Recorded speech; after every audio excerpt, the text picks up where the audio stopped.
Oak Island, located off the southern coast of Nova Scotia, has been a site for one of history's most enduring mysteries.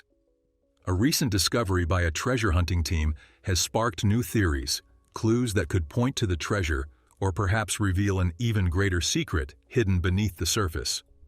Samuel Ball, born in 1761 on a rice plantation near Charleston, South Carolina, faced unimaginable hardships during his life.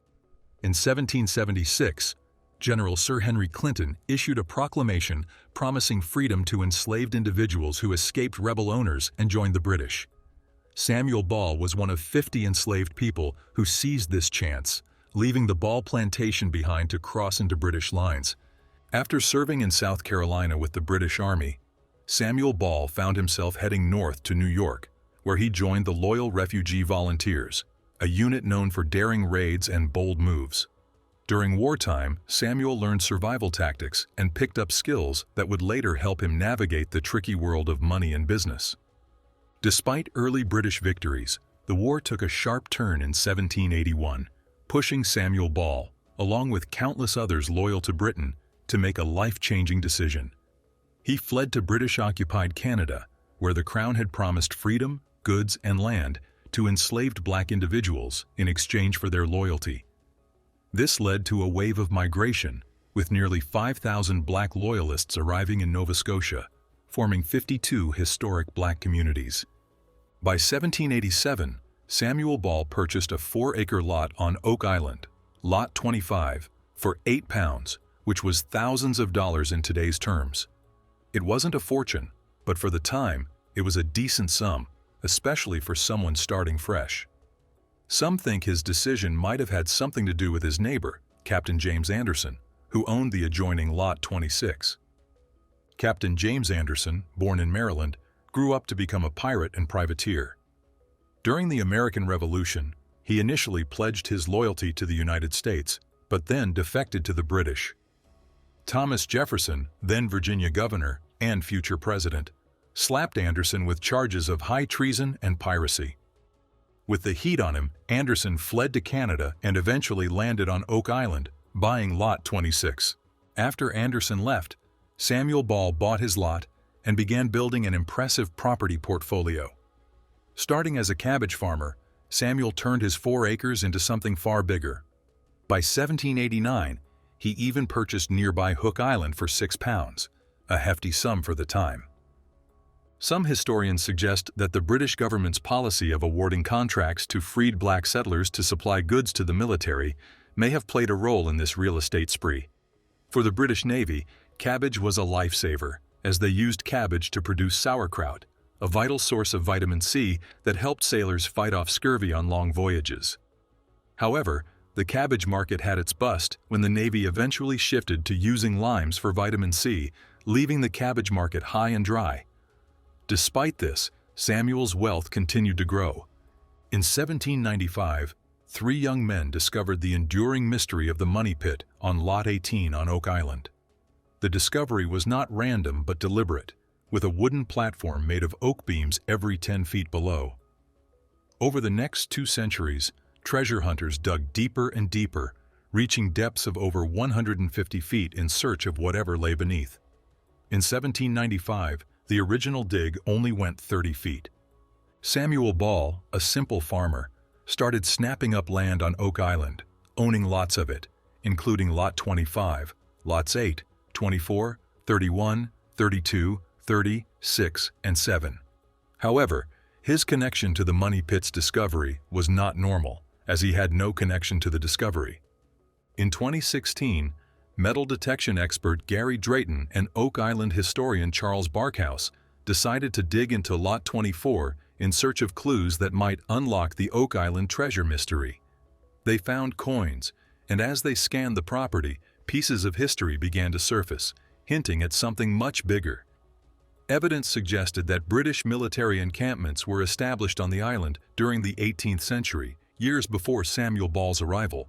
Fred Nolan, a treasure hunter, believed that Oak Island wasn't just about the money pit, it was part of a British military operation. He gained traction after purchasing 7 lots on Oak Island in 1963 and became fascinated with man-made stone markers, scattered across the island. According to Nolan, these markers suggested not only the creation of the money pit, but also the burial of smaller treasure caches all over Oak Island. The 7 Years' War, a global conflict fought between 1756 and 1763, spread across continents, from West Africa to India and the Caribbean. After the British sacked Havana, they set sail for Halifax, traveling up the North American coast. This theory suggests that multiple treasure caches were hidden across the island, and Samuel Ball's property might have been a key hiding spot. In 2015, treasure hunter Jack Begley stumbled upon an unusual point sticking out on Lot 6, suggesting that it might have been used as a cover or back wall for something. Samuel Ball's connection to Oak Island grew even more mysterious with every discovery, as investigators turned their attention to his homestead, suggesting that his legacy might hold answers hidden just beneath the surface.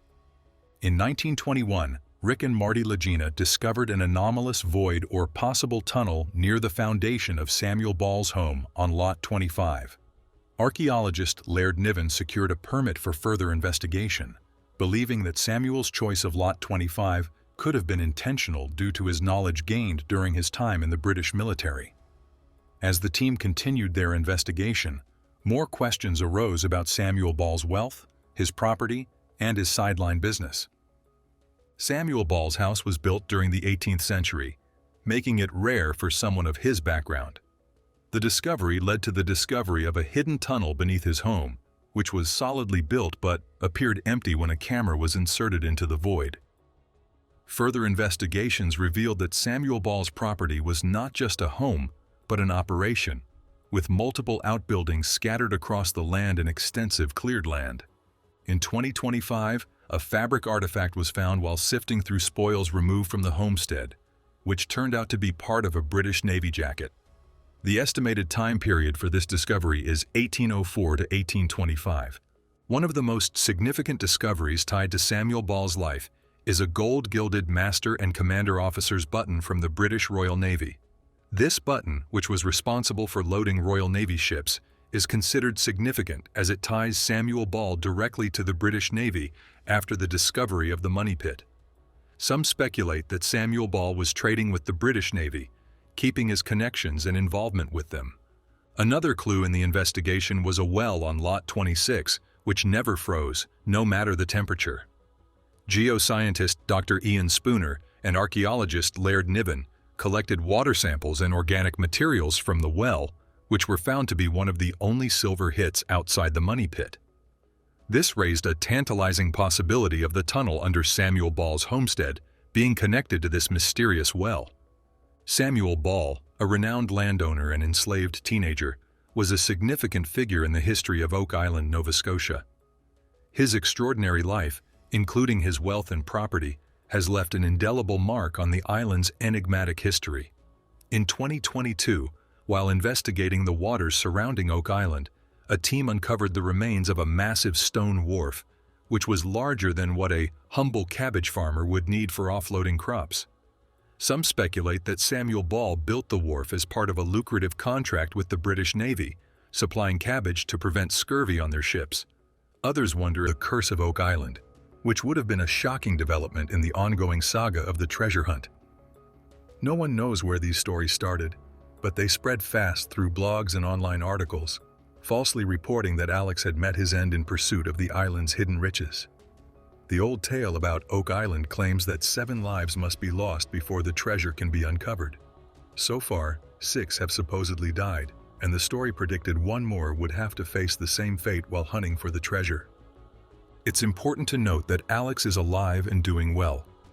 These alarming rumors serve as a reminder of how quickly false information can spread online and how essential it is to check the facts before believing what we read. Despite the dark tales circulated by the web, Alex has continued to achieve his goals without falling prey to these fictional narratives. This situation underscores the importance of careful online behavior and sharing only verified facts to avoid spreading misinformation and confusion. The Curse of Oak Island is a popular show that explores the mysteries of the island's past. The Lagena family, led by Alex, has been a key figure in the show, despite rumors of his supposed death. Their determination and dedication to their quest have been evident in their discoveries on the island. One day, they discovered signs of a tunnel in Smith's Cove uplands, which led them to share the news with their brother Rick and archaeologist Laird Niven. They had stumbled upon a well-made cave that seemed intentionally designed, and Alex had been carefully analyzing the area to confirm its existence. They noted small details, such as a minor misalignment in the cave's structure, suggesting it was built on purpose.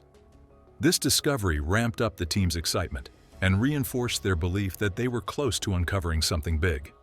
Marty Lagena, driven to show the potential significance of their findings, took the lead in the exploration, focusing on the skilled craftsmanship involved.